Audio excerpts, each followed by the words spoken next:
நீர்ச்சத்து குறைவு காரணமாகவே ஏஆர் ரஹ்மான் மருத்துவமனையில் அனுமதிக்கப்பட்டதாக மருத்துவமனை நிர்வாகம் தெரிவித்திருக்கிறது. அண்மை செய்தியாக பார்த்து வருகிறோம். கூடுதல் விவரங்களோடு செய்தியாளர் செந்தில் ராஜா இணைகிறார்.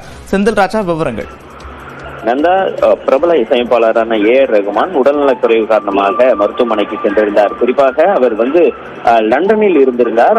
சில நாட்களாக அவர் நேற்று இரவு தான் சென்னை திரும்பியிருந்தார். இந்த நிலையில் தான் அவருக்கு உடல்நல குறைவு ஏற்பட்டது. உடனடியாக சென்னையில் இருக்கக்கூடிய தனியார் மருத்துவமனைக்கு அவர் சென்று பரிசோதனை மேற்கொண்டார். அவருக்கு அனைத்து விதமான பரிசோதனையும் நடைபெற்றது.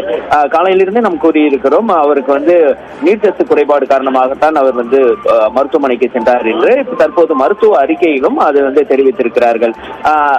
இந்த நீர்ச்சத்து குறைபாடுக்கான சிகிச்சை மற்றும் பரிசோதனை முடிவடைந்து தற்போது அவர் இல்லம் திரும்பி இருக்கிறார் என்றும் மருத்துவ அறிக்கையில் தெரிவித்திருக்கிறார்கள். நந்தா,